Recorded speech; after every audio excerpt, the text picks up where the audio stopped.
కురుక్షేత్ర యుద్ధంలో కదా ఎంత సైన్యం చచ్చిపోద్దని చెప్పి మనకు కృష్ణుడు మనకు కొంత సంకేతం ఇచ్చేవాడని, ఆ రోజుకి ఎంత చనిపోయింది అంతవరకే అన్నం వండింది సరిపోతుండే, అది ఇక్కడ కూడా అది అలా కనపడుతుంది. మంచి విషయం జ్ఞాపకం చేశారు. ఆ అన్నం వండించింది యుద్ధంలో పాల్గొనకుండా శ్రీ కృష్ణుని అభ్యర్థన మేరకు ఉడిపి రాజు, మన కర్ణాటక ఉడిపి రాజు గారు రోజు వేసేట. కృష్ణుడు రోజు ఇలా బియ్యం వేసేవాట. ఆ బియ్యాన్ని బట్టి గింజలను బట్టి దానికి 1000 మంది 1,00,000 మంది లెక్క పెట్టుకొని చేసేవాళ్ళట. ఒక్క మెతుకు మిలికి లేదు కదన్న. ఇక్కడ మరి బహుశా జగన్నాథ బలభద్రులే కదా వీళ్ళు, బహుశా అది ఉంటే ఉండవచ్చు కదా. ఇది అట్లా మొత్తానికి ఆ రథయాత్ర అక్కడ ప్రారంభమవుతుంది.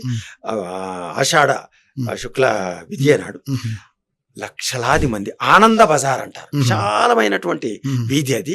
అక్కడ రథాలు కూడా ప్రతి సంవత్సరం కలపతో తెస్తారు, ప్రతి సంవత్సరం అక్కడ రాజు కూడా దాన్ని ప్రారంభిస్తారంట. రాజుగారు బంగారు చీపురుతో దాన్ని శుభ్రపరుస్తారు. ఆ శుభ్రపరిచే దాన్ని ఏమంటారంటే చెహరా పహరా అంటారు. ఒరిస్సా భాషలో చెహరా పహరా అంటే చీపురుతో శుభ్రపరచడం అనే అర్థంలో. తర్వాత ఆ చెహరా పహరా తర్వాత ఈ 3 విగ్రహాలను మూలవిరాటను తీసుకొచ్చి దాంట్లో మొట్టమొదటి నందిఘోష్ అనే ఒక రథం, తర్వాత తాళధ్వజ్ అనేది నందిఘోష్ అనేది జగన్నాథుడిది, తాళధ్వజ్ అనేది బలరాముడిది, తర్వాత దర్పదళన్ లేదా దేవదళన్ సుభద్రది. ఈ 3 విగ్రహాలను తీసుకొచ్చి దాంట్లో పెట్టే కార్యక్రమాన్ని పహండి అంటారు. ఆ పహండి కార్యక్రమం తర్వాత రథయాత్ర ప్రారంభమవుతుంది. ఎంతవరకు గుండీచా వరకు జరుగుతుంది. గుండీచా అనేది ఒక మహారాణి పేరు, ఆమె కట్టించిన దేవాలయం అది. ఆదివాసి రాజైనటువంటి విశ్వావసు, మనం ఇప్పుడు విశ్వావసు సంవత్సరంలోనే ఉన్నాం. ఆ విశ్వావసు ఆదివాసు రాజు భార్య గుండీచా విశ్వకర్మతో ఈ దేవాలయ నిర్మాణం, పూరి జగన్నాథుడి దేవాలయ నిర్మాణం చేస్తూ ఆ విగ్రహాలను చేయమని పురమాయించింది ఎవరికి? విశ్వకర్మకు. చేస్తే అతను ఎవరు నన్ను డిస్టర్బ్ చేయొద్దు అని తలుపేసుకొని చేస్తుంటే 6 నెలల నుంచి ఒక సప్పుడు రాలేదట లోపల నుంచి. కనీసం కలప చెక్కుతున్నట్టు ఏం సప్పుడు రాలేదు. ఆమె ఉత్సుకతను ఆపుకోలేక వెంటనే తలుపు తెరిస్తే ఆయన కేవలం ఇంతవరకే చేశాడట. 3 విగ్రహాల తలలు మాత్రమే జరిగాయి, ఇంకా కింది భాగం జరగలేదు. అందుకని తలలు మాత్రం కనపడుతుంది, కింద అంత వస్త్రాలతో మామూలుగా చెక్క ఉంటుంది. అట్లా విశ్వకర్మ అక్కడితో ఆగింది అది. కాబట్టి ఆ ప్రతి సంవత్సరం గుండీచా దర్శనం ఈ విగ్రహాలను అక్కడికి చేసేసి అక్కడ ఏం చేస్తారంటే 7 రోజుల పాటు ఉన్న తర్వాత మళ్ళీ తిరిగి కొనసాగుతూ వస్తుంది. ఇది ఒక అద్భుతమైనటువంటి దేవాలయం. ఇంకా చాలా చాలా విశేషాలు మనకు కనిపిస్తుంటాయి. ఇది కూడా బంగాళాఖాత తీరంలోనే మనకుంది. లక్షలాది మంది వస్తారు, రథయాత్ర జరుగుతుంది. ఈ రకంగా ఈ పూరి జగన్నాథ దర్శనం అనంతరం పక్కనే ఉండేటువంటి సాక్షి దేవాలయం, సాక్షి గోపాల్ అంటారు. సాక్షి గోపాల్ అంటే అతను సాక్షి, ప్రతిదానికి సాక్షి, అక్కడికి వెళ్ళిన వాళ్ళకి సాక్షి, అక్కడ దేవాలయ దర్శనానికి సాక్షి అని మీరు అన్నట్టుగా మొన్న మీరు చెప్పారు. సాక్షి వ్యాసాలు పానగంటి లక్ష్మీ నరసింహారావు గారు సాక్షి వ్యాసాలు అంటే ఆ రకంగా ఆ సాక్షి గోపాల్ దర్శనం కూడా చేసుకున్న తర్వాత అక్కడ నుంచి బయలుదేరి భువనేశ్వర్ చేసుకొని. సాక్షి ప్రత్యేకత ఏమిటి? సాక్షి దేవాలయం ప్రత్యేకత ఏంటి? సాక్షి అనేది మొత్తం సామాజిక పరమైనటువంటి అంశాలు అన్నిటికీ ఇతను సాక్షి. అదే కాబట్టి మన ఆత్మనే మనకు సాక్షి, మన ఆత్మనే. అరే భగవంతుడు నడరా అంటాం కదా, మీ సాక్షి, నీ ఆత్మ లేకపోతే భగవంతుడు నడరా అంటాం. ఎందుకని భగవంతుడు సాక్షిగా అంటాం కదా. మా కోర్టులో నేను అడ్వకేట్ చూస్తుంటాను కదా, ప్రమాణం చేస్తారు, భగవద్గీత సాక్షిగా చేస్తారు. లేకుంటే భగవంతుడు సాక్షిగానో ఆత్మ సాక్షిగానో మనము ప్రమాణ స్వీకారం చేస్తాం. నిన్ననే తెలంగాణ మంత్రివర్గం విస్తరణ చూసాం కదా మనం. అంటే ఆత్మ సాక్షి, భగవంతుని సాక్షి, దేవుడు సాక్షిగా. సమాజంలో జరిగినటువంటి సంఘటనలు దాన్ని వ్యంగ్యంగా చాలా హాస్యంగా అద్భుతంగా చిత్రీకరించాడు. దానికి ఆయనే సాక్షి, చదువుకున్న మనం సాక్షి. అంతే కాబట్టి సాక్షి వ్యాసాలు అట్లా ఆ సాక్షి దేవాలయం బట్టి దేవాలయం ఆ సాక్షి గోపాల్ కూడా మన ఆయన ఉత్తరాంధ్ర వాడే కనుక వీళ్ళందరికీ అక్కడ ప్రభావం ఎక్కువ ఉంది. కాబట్టి ఆ రకంగా ఆ సాక్షి గోపాల్ దర్శించుకున్న తర్వాత మళ్ళీ భువనేశ్వర్ వచ్చిన తర్వాత భువనేశ్వర్లో చూడదగ్గ అనేకమైనటువంటి ఉత్కళ శిల్పకళా రీతులకు శిల్పకళా రీతుల్ని ఆవిష్కరించి ప్రకాశింపజేసిన ఉత్కల కళారీతుల్ని అద్భుతంగా ప్రపంచానికి ప్రసరింపజేసినటువంటి కళారీతులు మనకు భువనేశ్వర్లో చాలా కనిపిస్తాయి. వాటిలో మొట్టమొదటి లింగరాజ దేవాలయం. లింగరాజ అక్కడ ఈశ్వరుడే ఉంటాడు, కానీ అద్భుతమైనటువంటి లింగ రూపంలో ఉంటాడు. ఉంటాడు సార్, లింగ రూపంలో ఉంటాడు. అది అద్భుతమైనటువంటి కళారీతులు ఉంటాయి. ఇది కూడా క్రీస్తు శకం 10వ శతాబ్దంలో రాజా సోమవంశి రాజులు కట్టించారు. ఇది సోమవంశి రాజులతో నిర్మాణం జరగడం జరిగింది అక్కడ. కానీ దానితో పాటు అనేకమైన పక్కనే బిందు సరోవరం అని ఉంటుంది. భారతదేశంలో 2 బిందు సరోవరాలు. ఈ భారతదేశంలో ఆ మాటకు వస్తే ప్రపంచంలో మానవ జన్మ ఎత్తినవాడు అయితే ఆ రకంగా అక్కడ ఈ 2 సరోవరాల్లో స్నానం చేస్తే అతను నేరుగా స్వర్గానికి చేరుకుంటాడని చెప్పేసి బిందు సరోవరం అనే పేర్లు ఉన్నాయి. ఒకటి మాతృగయాలో ఉంటే, రెండోది మనకు మళ్ళీ ఇక్కడ దానికి దీని లింక్ ఉన్నది. మళ్ళీ లింక్ ఉంది. అదే బౌద్ధము విలసిల్లిన చోట అట్లాగే మరి మాతృగయ దీన్ని చూస్తున్నాం. మాతృగయకి ఇక్కడ వచ్చేసింది. కాబట్టి ఇక్కడ కూడా లింగరాజ దేవాలయం సమీపంలో బిందు సరోవరం ఉంది. ఆ బిందు సరోవర తర్వాత మనకి పరశురామేశ్వర ఆలయం, సిద్ధేశ్వర ఆలయం, గౌరీ ఆలయం, ఇట్లా చాలా ఆలయాలు ఉన్నాయి.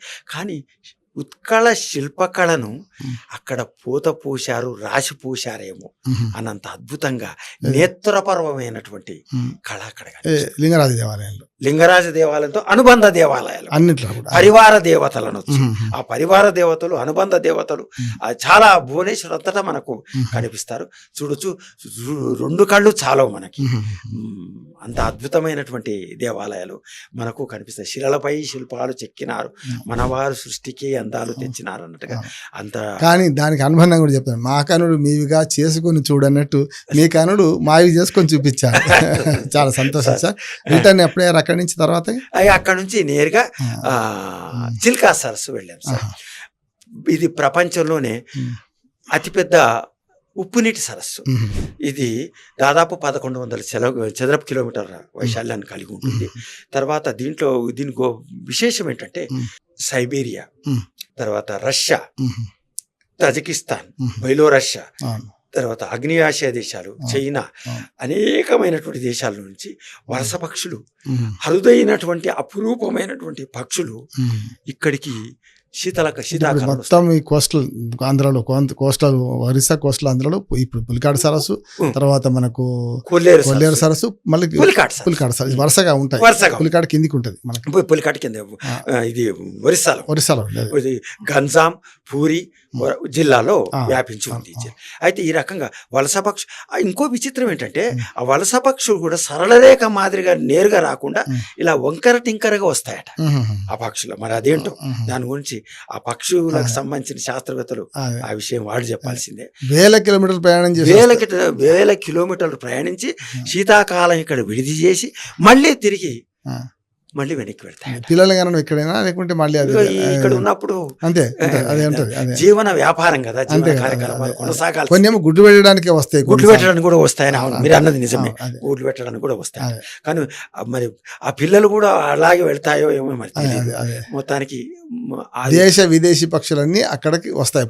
అది ఒక అరుదైనటువంటి ఒక విశేషమైన సముద్రం నుంచి లింక్ ఒకటి ఉంటుంది అక్కడ, లింక్ ఉండి ఇది ఇది దయానది ముఖద్వారం.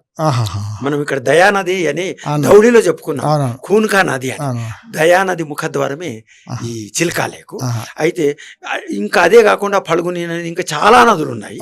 అవన్నీ నదులు సమాహారమే చిల్కా సరస్సు. తర్వాత చిల్కా సరస్సుకు ఈ బంగాళాఖాతానికి మధ్యన ఒక 1/2 కిలోమీటర్ కూడా పెద్ద దూరం ఉండదు. ఒకటి సన్నటి పాయ, రెండింటిని కూడా గోదావరి నది కలిసే దగ్గర మనకి యానాం దగ్గర అట్లా ఉంటుందో ఇది ఇట్లా సన్నటి పాయ, ఒక అనుసంధాన పాయ, జలపాయ మాదిరిగా ఉంటుంది. మనకి యువతల నుంచి అవతల ఉప్పు నీళ్లు మంచినీళ్ళు కలిసి పాడతాయి, కార్యక్రమాలు. తర్వాత చాలా దీవులు ఉన్నాయి. దాదాపు 250 పైచీలకు గ్రామాలకి ఇది ఉపాధి కేంద్రమే కాకుండా లక్షలాది మందికి ఇది మత్స్యకారుల కేంద్రంగా ఉంటుంది. ఇక్కడ పగడాలు, ముత్యాలు ఇక్కడ లభిస్తుంటాయి. అక్కడికక్కడ మనకు వాటిని పగలగొట్టి కూడా అంటే మనకు ముత్యాలు అప్పటికప్పుడు తీసిస్తున్నాం. మేము చూపించారు మాకు ఆ వాళ్ళే అక్కడ ఉంటారు. కుర్రాడు రాహుల్ అనే కుర్రాడు మాకు చూపించేసి 2 సార్లు దీవుల్లో, అక్కడ దీవులు ఆపుతారు వాళ్ళు, పగలగొట్టేసి మొత్తం ఒక ముత్యం, ఒక పగడం చూపించాడు అక్కడ. అవన్నీ అక్కడ 100 రూపాయలకి 50 రూపాయల కోటి వాళ్ళ శ్రమ కూడా అట్లా ఉంటుంది. ఆ రకంగా ఒక అద్భుతమైనటువంటి పర్యావరణ కేంద్రంగా చెప్పుకోవచ్చు. ఎకో టూరిజం అంటారు దాన్ని. అసలు అక్కడ చూస్తుంటే మన పర్యావరణం ఇట్లా ఉంటే బాగుండేది, లేకపోతే ఇది మరొక చిరపుంజిగా మారితే, మరొక సుహరా మారితే మన భవిష్యత్తు ఏమిటి, ఆగామి తరాల భవిష్యత్తు ఏమిటి అనేది ఒకసారి దాన్ని చూస్తే సంతోషం వేస్తుంది, ఒక చిరపుంజిని చూస్తే బాధేస్తుంది. ఆ రకంగా ఆ చిరపుంజి క్షమించాలి చిలుకా సరస్సులో అనేకమైనటువంటి విశేషాలు ఉంటాయి. వాటిని అన్నింటినీ చూసుకొని మళ్ళీ భువనేశ్వర్కి వచ్చేసేసి మళ్ళీ ఈస్ట్ కోస్ట్ ఎక్స్ప్రెస్లో నాంపల్లి స్టేషన్ కాడ మీరు నాంపల్లి స్టేషన్ కాడ రాజాలింగో అన్నట్టు జననే జన్మభూమి అన్నారు కదా శ్రీరామచంద్రుడు. శ్రీలంకలో ఉండిపోదామని లక్ష్మణుడు అంటే అట్లా ఎన్ని తిరిగినా కడపలో పడిన సుఖం కడప దాటితే ఉండదు అంటారు. కానీ అది అనుభవించారు, ఇది అనుభవించారు మనోహర్ రెడ్డి గారు. చాలా సంతోషం. మీరు 15 రోజుల యాత్రలో ఇది 5 రాష్ట్రాలు తిరిగి మళ్ళీ క్షేమంగా ఇంటికి చేరుకున్నారు. మాకు ఆ యాత్రా విశేషాలను వివిధ రకాలుగా విభిన్న రూపాలు వివరించారు. కేవలం పొయ్యొచ్చడం కాదు, ఒక 2 నెలల తర్వాత 3 నెలల తర్వాత కూడా దాన్ని అద్భుతంగా ఆనాటి జ్ఞాపకాలను ఇవాళ సజీవంగా కళ్ళ ముందుంచిన మీకు మా తరఫున బీఆర్కే న్యూస్ ప్రేక్షకుల తరఫున మరొకసారి నమస్కరిస్తూ, మనోహర్ రెడ్డి గారు, గంటా మనోహర్ రెడ్డి గారు అద్భుతంగా చెప్పారు. ఈ తర్వాత మన శ్రీలంక యాత్ర గురించి మాట్లాడుకుందాం. తప్పకుండా సార్. చివరిగా నేను చెప్పేది అంటే, మీరు నాకు ప్రోత్సాహంగా కూడా మధ్య మధ్యలో వేసిన ప్రశ్నలు అనేది నాకు ఒక బూస్ట్. అంటే ఎంత అంటే నేను మర్చిపోతున్నటువంటి అంశాలను కూడా మీరు అంశాల వారిగా జ్ఞాపకం చేస్తూ, అంటే మీలో కూడా ఆ చారిత్రక సాహిత్యాభినివేశం ఉండబట్టి మీకు ఆ అవగాహన ఉంది కాబట్టి ఈ కార్యక్రమం ఇంత సుసంపన్నం కావడానికి మీరు ఇంటర్వ్యూ చేయడం అంటే నాకు చాలా ఆనందంగా ఉంది. మీరు అద్భుతంగా చేసినటువంటి మీ ఇంటర్వ్యూకు నాకు హృదయపూర్వకమైనటువంటి ధన్యవాద నమస్సులు.